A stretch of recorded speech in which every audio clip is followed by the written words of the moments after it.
Hi, I'm Lucy James, and I listen to the One Up Gaming podcast. Hi, I'm Keith Allen, and I play Murphy on Z Nation, and I listen to One Up Gaming podcast. Yeah, this how we do it, y'all.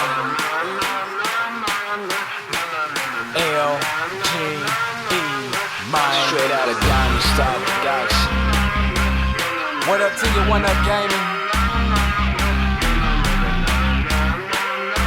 They're not really ready for this one. One Up Gaming is behind me. Let me get in beast mode. If you wanna try me, you don't need a cheat code. Conte is who I be. To you it's Mr. Hero, legendary adversary. Flows considered lethal. I'm a Super Saiyan, I got Dragon Balls, I wouldn't lie. You might think I'm playing when I'm saying I can really fly. When I'm on the track, you feel the energy I'm pushing out. Put me on the map. One Up Gaming's who I'm talking about. I'm the rapping Master Chief, epic to say the least. Contain the hero, better etch that in your memory. And so the One Up Gaming for the show out. Contain the hero is really gonna show out. Show out. Contain. And so the One Up. And so the One Up. Dope bitch you ever heard.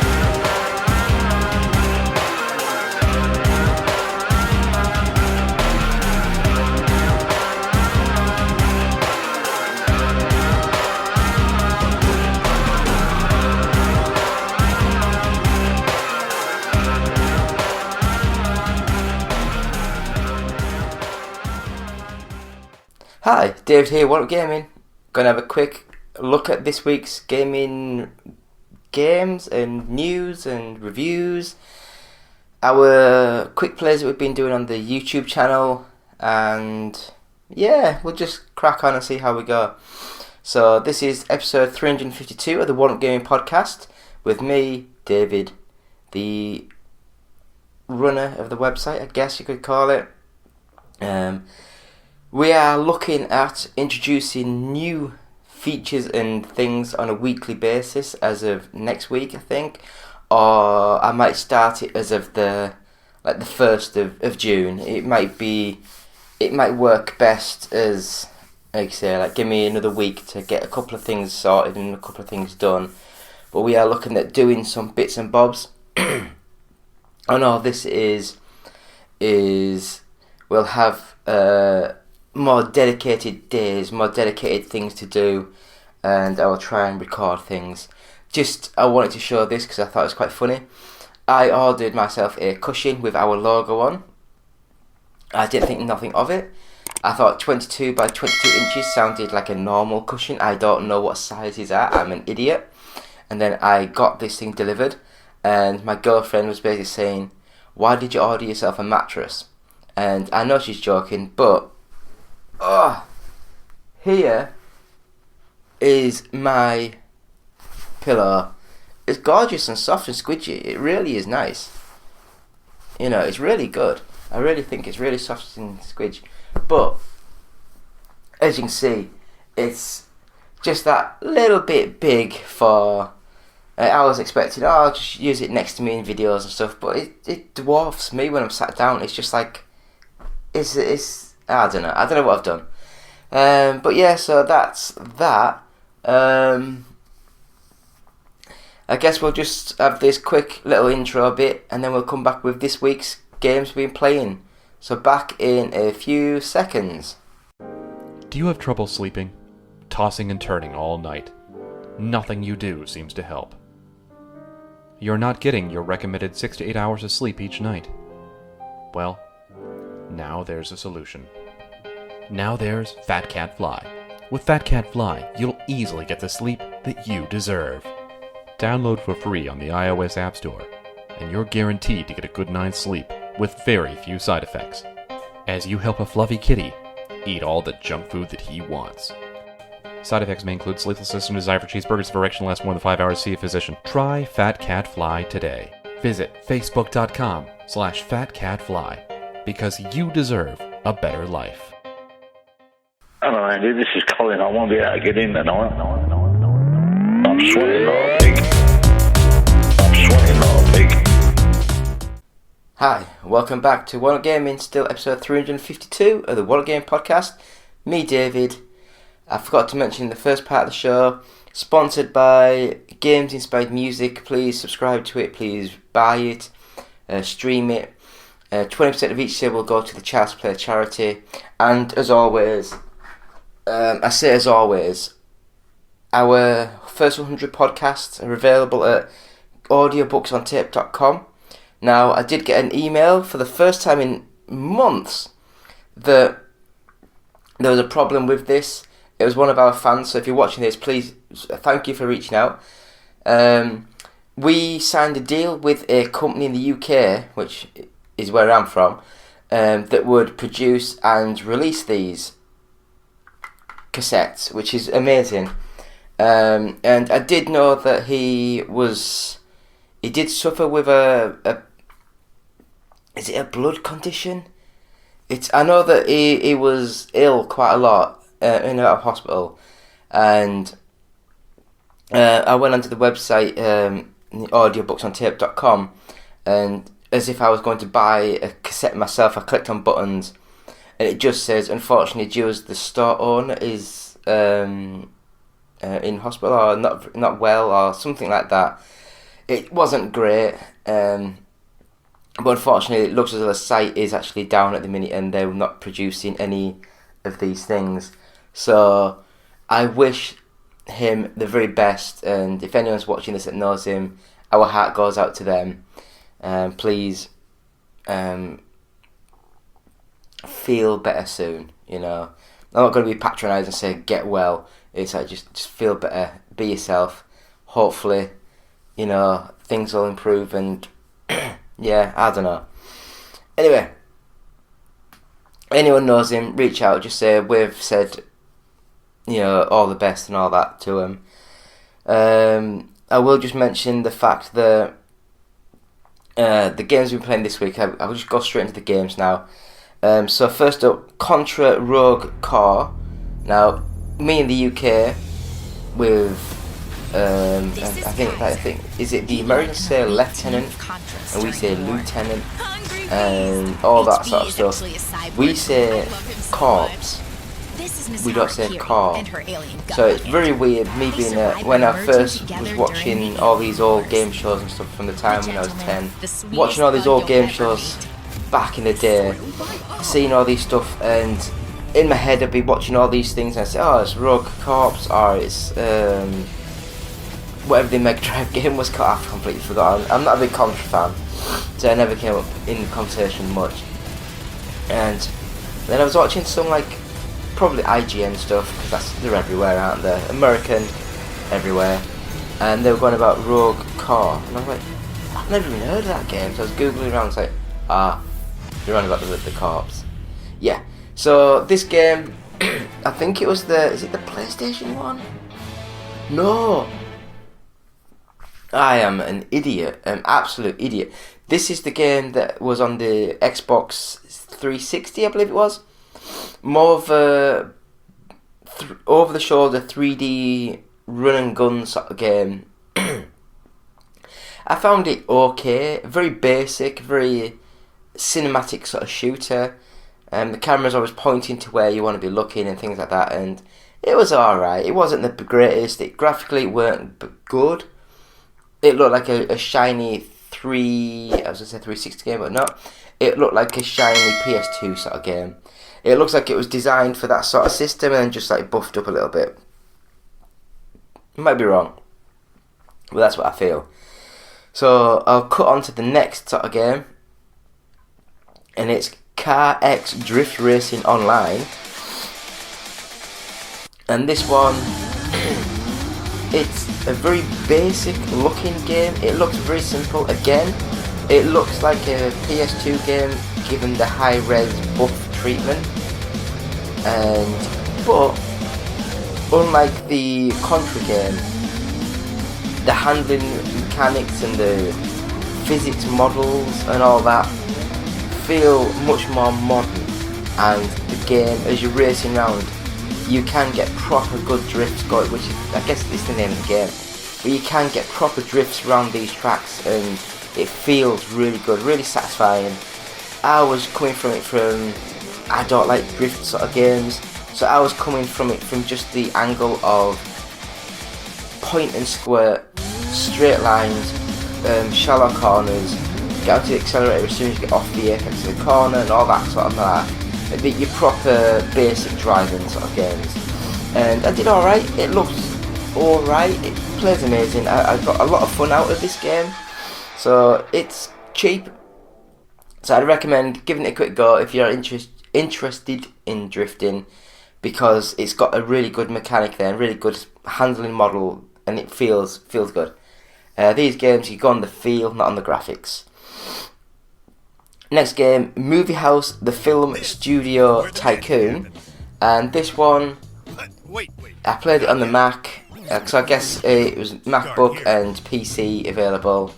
I'd have a guess it will be out, or it is out on like mobile, sort of iOS and Android.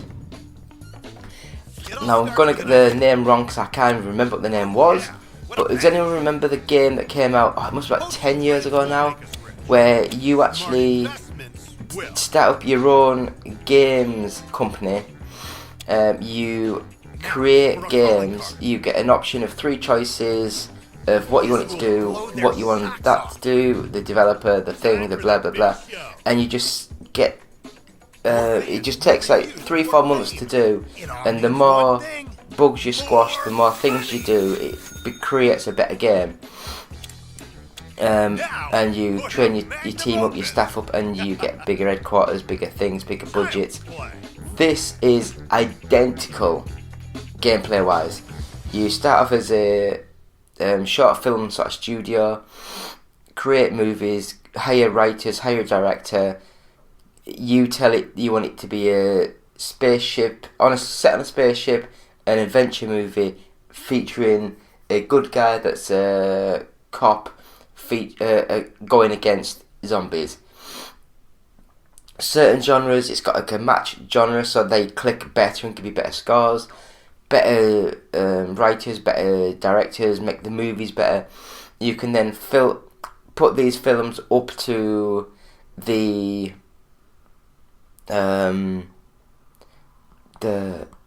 Sundance festivals, film festivals. There we go. You can put these films up to in the festivals to gain more hype and more buzz, and then you release them to the cinemas to make more money back. You can either self-publish, or you can pay another company to release it for you. They will either give you a lump sum, or they'll give you a percentage of the money that's made. And I got right into it. I thought it was really good fun. It's more, I'd say I'd like it better as a mobile game, so you can be watching TV and just clicking buttons random, because you don't need to be on the screen dedicated for that long. But it's a bloody good game. I'd recommend it. Movie House, the Film Studio Tycoon. Next up, EA Sports NHL 23.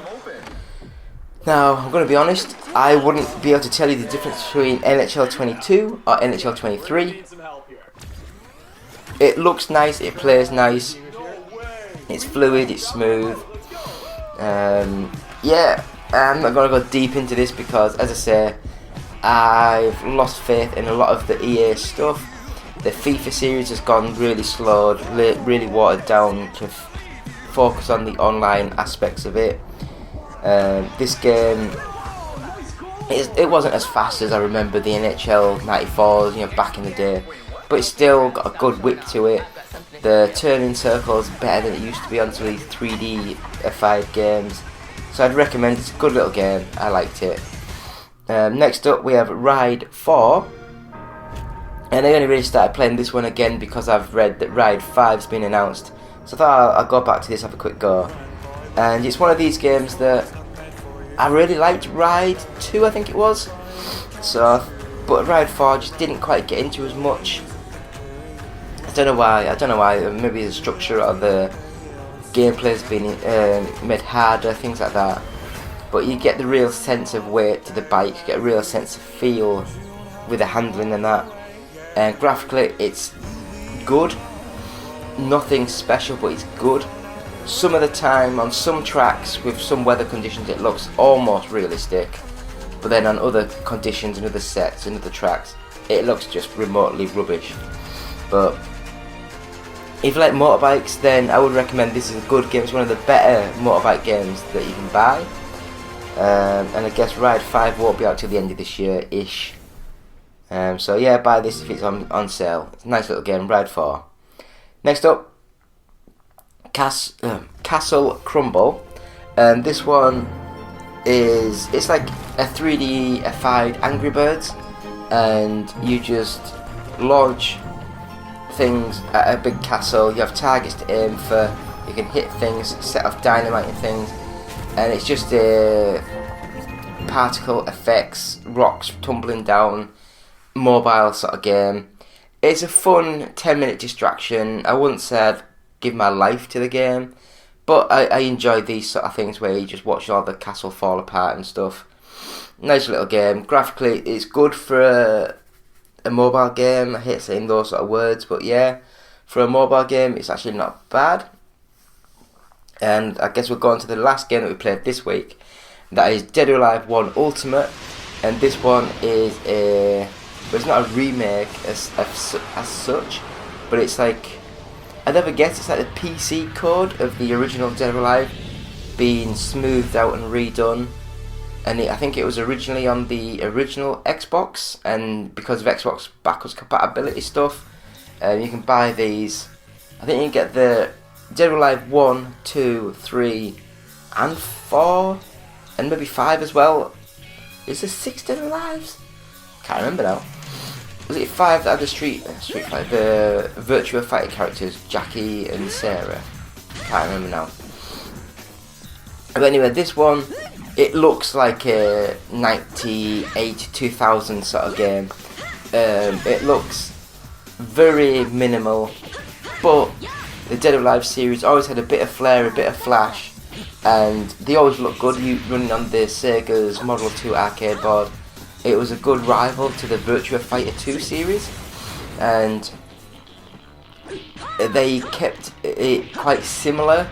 So with the 3 buttons, so guard, punch and kick, hold 2 buttons to throw, and yeah, it was a good little game, and even now it plays really well.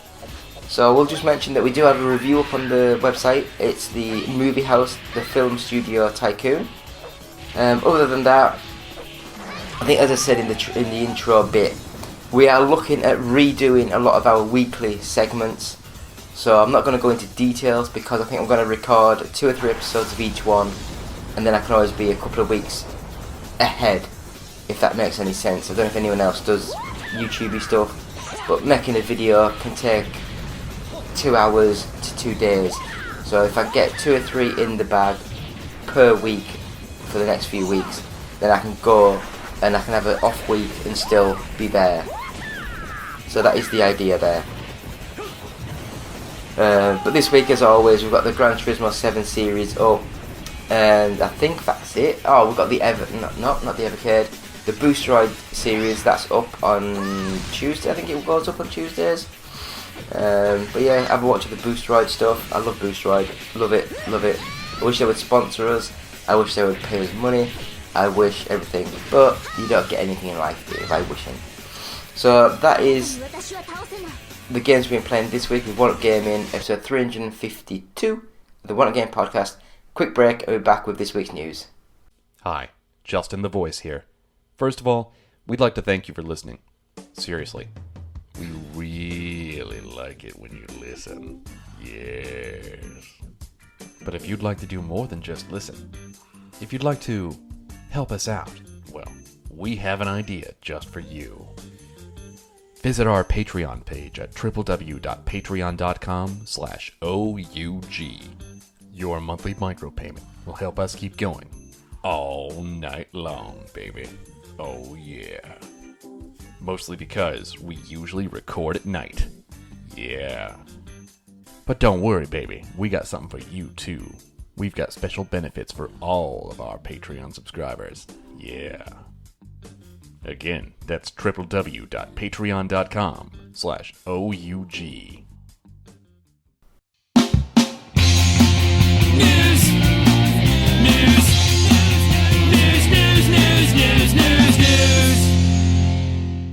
And we're back. It's me, David, One Up Gaming, episode 352 of the One Up Game podcast. Hopefully you enjoyed the games we've been playing this week. And this is now the segment where we talk about this week's news. So I guess we'll go straight into it and say that the first bit of news, Mortal Kombat 1 will perform a fatality on your hard drive. Saying that a reboot of the 1993 game will carry 100 gigabyte of data. You may want to clear out all games from your PC's hard drive because Mortal Kombat 1 will come packing a fatal 100 gigabytes of data. NetherRealm Studios and Warner Bros. Games announced the reboot of the 1993 game last Thursday, and a peek into the game's list on Steam revealed it will require you to have 100 gigabytes of storage space available on your PC in order for you to install it without issues. And that's provided you have the correct operating systems and don't have any of the games with nearly as much or equal amount of data as Mortal Kombat 1 has. So the specs, 65-bit processor, Windows 10, Intel Core i5, Ryzen 3 3100, there we go, it's easier. Or the Ryzen 5 2600, 8GB of memory, NVIDIA GeForce GTX 980 or AMD Radeon RX 470 or Intel Arc A750. DirectX version 12 recommended. That's just like a 1080 Ti's and big stuff. So I don't know.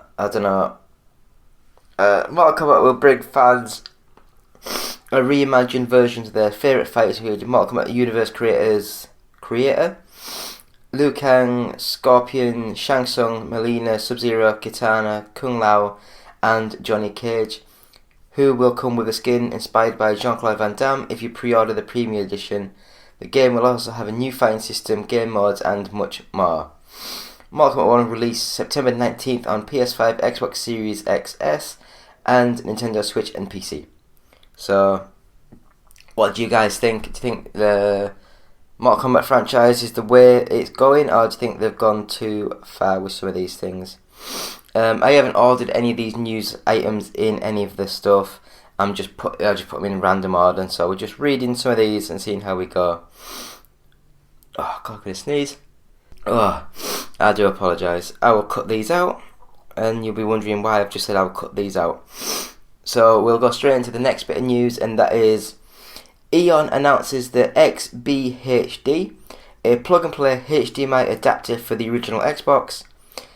Eon Gaming, the company behind HDMI adapters for the Nintendo, GameCube and Nintendo 64, has officially announced the XBHD, its next adapter that is designed with the original Xbox. The XBHD is a plug-and-play adapter that allows you to easily play your original Xbox on modern TVs. The XBHD, it's a lot of words, includes 2 HDMI video outputs, a mini Toslink audio jack, and 3 LAN ports. The mini Toslink, according to Eon, claims to deliver clean digital audio through headphones or speakers or even capture cards. Oh God, this looks complicated. The 3 LAN ports are the most interesting feature. As you can see the image above, it allows for versatility in having LAN parties with the original Xbox servers shut down. Including the LAN ports of the XBHD makes it easy to set up LAN parties, play games like Halo 2 with your friends, and relive the early 2000s. Eon is aiming to release the XBHD on June 20th, and it will cost $189? Fuck me! Sorry, that's just crazy money. Is this something that you will be buying, or is this something that, like me, you've just discovered that it's bloody expensive just to play your Xbox on a HD TV? I don't know. All these things is just weird to me. I would love to be able to get my Sega Saturn, my PlayStation, Xbox and 64 up and running to be able to play my games and stream and record stuff. But we'll see what happens in the future. So next up we have China approves Microsoft's acquisition of Activision Blizzard. China's state administration has approved Microsoft's attempted $69 billion acquisition of Activision Blizzard, joining a total of 37 regulators, including EU and Japan. So that's 37 people have said yes to the merger.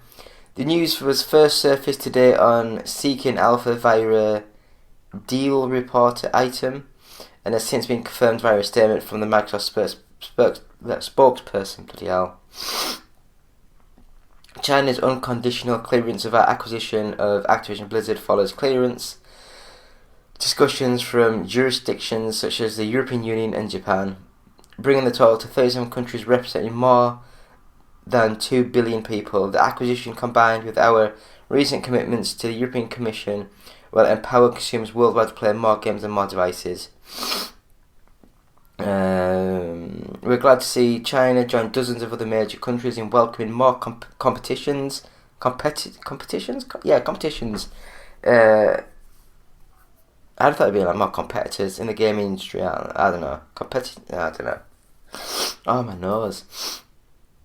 SAMR, isn't that what you do to the microphone? Like, oh, that sort of thing? Or is that SMR? I don't know. I don't do that kind of weird shit. SAMR has unconditionally approved our merger with Microsoft, using facts and data to reach the correct conclusion. We are committed to the Chinese market with many of our amazing players and employees based there, and we look forward to bringing them new choices and benefits as part of the deal. So what do you guys think? And I apologise for breathing into the microphone. Do you think it's right that Microsoft's allowed to buy these things, or do you think it's just Microsoft are just balls out, money swinging, woo, look at my balls, with their cash, and they're just looking to buy their way to more success in the games industry? Well, leave comments in the chat. Disney apparently has finished an Alien vs Predator anime series it isn't releasing.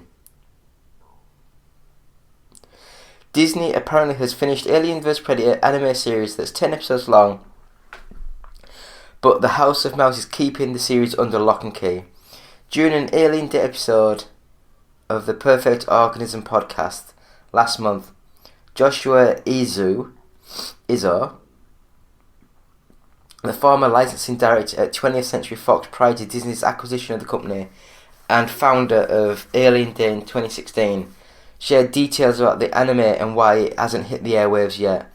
Well, it's probably because it was made when Fox had the rights to it, and Disney just don't see a window for it.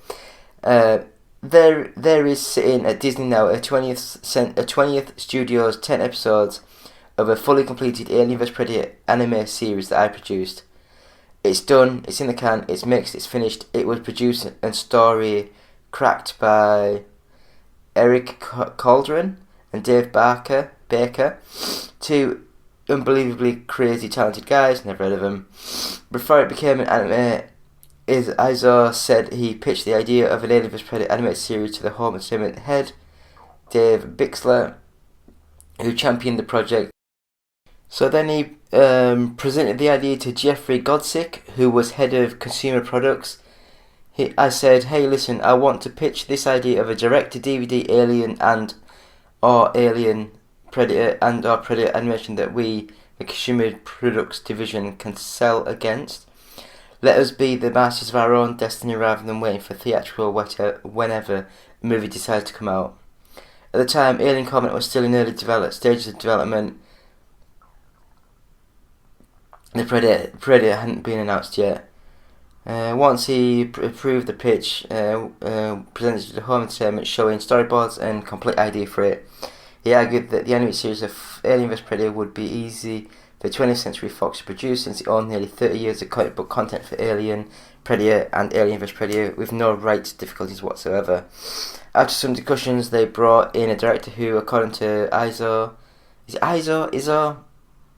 worked on Halo Legends and Harlock Space Pirate, never heard of that one, and pitched an entirely different story for the series. According to Alien vs Predator Galaxy, the director is rumoured to be Shinji Aramaki, who, aside from Alien Legends and Star Trek Troopers, Appleseed EX Machina, and Blade Runner Black Lotus, together with Baker and Cauldron as Western MS Studios, Israel worked on 10 episodes of the series, which is set some time after the events of Alien vs Predator and Alien 4.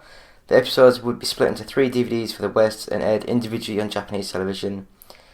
There's no other blended 2D animation with CGI, which means the Alien vs Predator series would likely follow that style rather than traditional 2D, but then again, we have no idea when Disney will release the anime if it decides to do so at the year.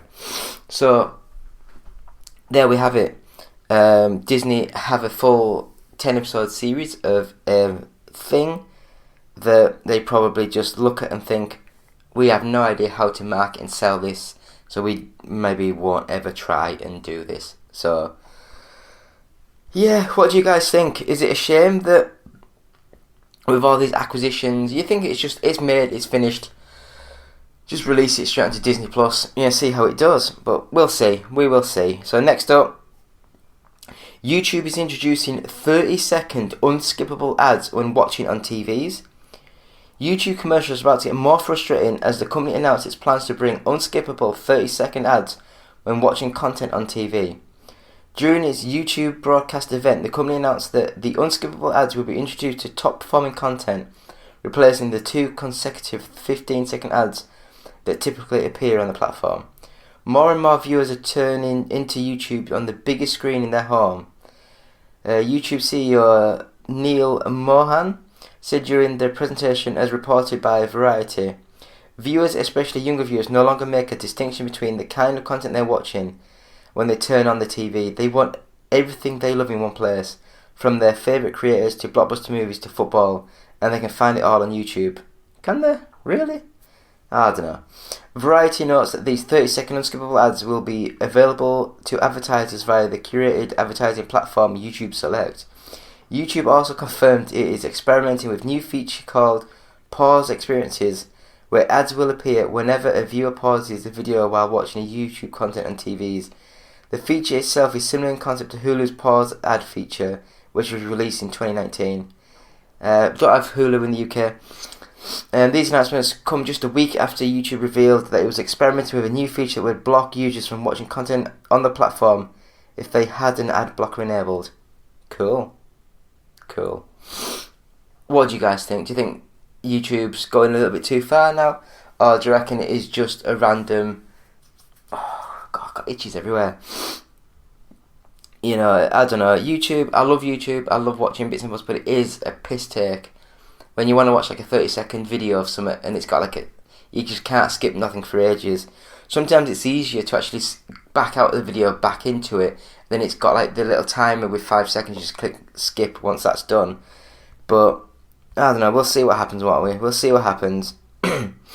Anyway, next up, Futurama reveal comes to Futurama revival comes to Hulu this July. After a 10-year freeze in the cryogenic chamber, Hulu has announced that Futurama Season 11 will drop its first episode on July 24th, with new episodes released weekly every Monday. The revival of the sci-fi animated comedy was announced last year, with Hulu ordering 20 episodes, the first 10 episodes featuring the upcoming season, which is said to have a storyline that will appeal to both new viewers and long-time fans, following decade-long mysteries. According to the synopsis, there will be developments in the epic love story with Fry and Leela, the mysterious content of Nibbler's Letterbox, and secret history of Evil Robot Center, and the whereabouts of Kif and Amy's tadpoles. There's also a pandemic in town as the crew explores the future of vaccines, Bitcoin, cancel culture, and streaming TV.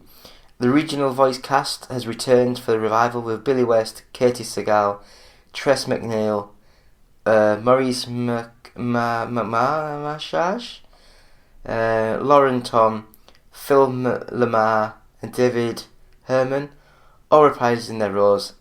John DiMaggio is also back as Bender despite a dispute over pay that was ultimately not settled. If he's not settled, I don't know. Futurama first aired on Fox in 1999 to 2003. The series follows the pizza delivery. Everyone knows Futurama. Everyone knows Futurama. What do you guys think about the new Futurama? Do you think it's worth looking into, or do you reckon it'll just be one of these sort of series that gets announced and then all of a sudden it just gets clipped? It gets clipped and it's never heard of again, which has been what's been going on for the last few series, I guess. They announce more stuff and then it just gets dropped, doesn't it? Anyway, we'll do the UK top 40 now. So, number 40, Spyro Reignited Trilogy, Kirby Return to Dreamland Deluxe, It Takes Two, Metroid Prime Remastered, Luigi's Mansion 3. Number 35 is Lego Harry Potter Collection, Red Dead Redemption 2, Just Dance 23 Edition, Splatoon 3, Grand Theft Auto The Trilogy The Definitive Edition, and number 30, Mario Rabbids Kingdom Battle, 30-in-1 Game Collection Volume 1. I wonder when Volume 2 is coming.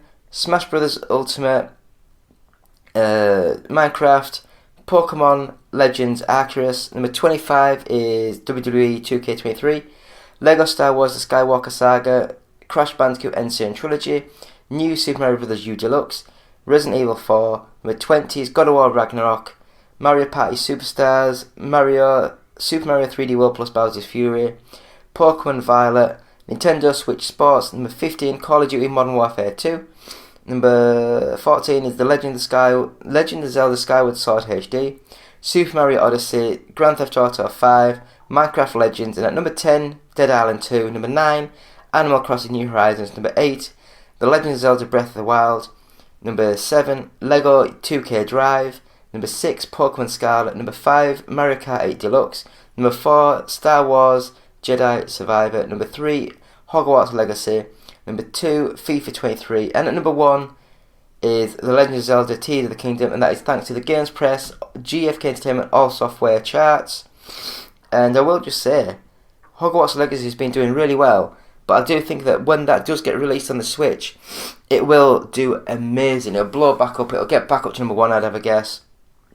But that is the One Up Gaming Podcast, episode 352. So thanks for watching. Please visit our website, which is oneupgaming.co.uk. Please go to our Patreon, which is patreon.com/OUG. You can buy some of the t-shirts we've been wearing today. Just go to the YouTube channel and go to the YouTube store, and they're all on there.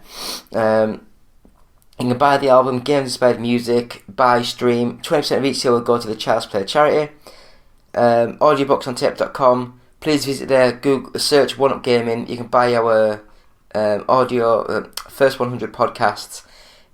If the site's not up and running, please get better. Wish him well. Send him all our love.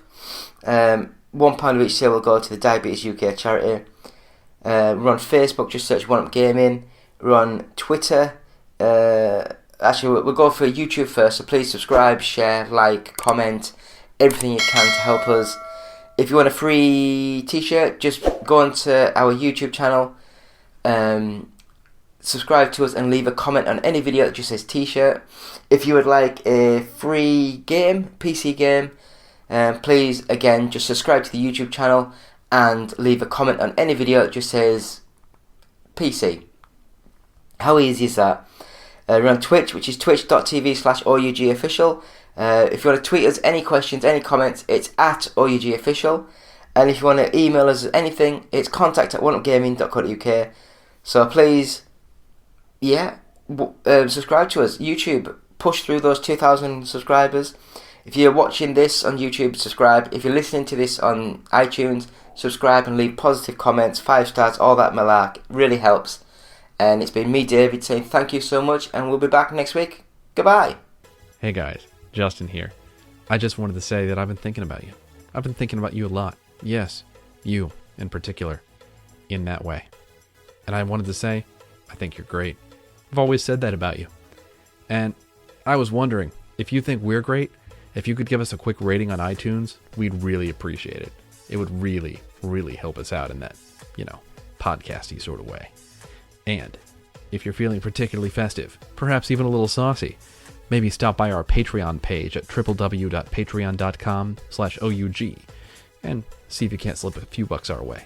After all, every little penny or whatever space money they use in Europe helps out the show. Thanks for listening. OUG Gaming will always be free, but With your support, we can always move forward and always be better.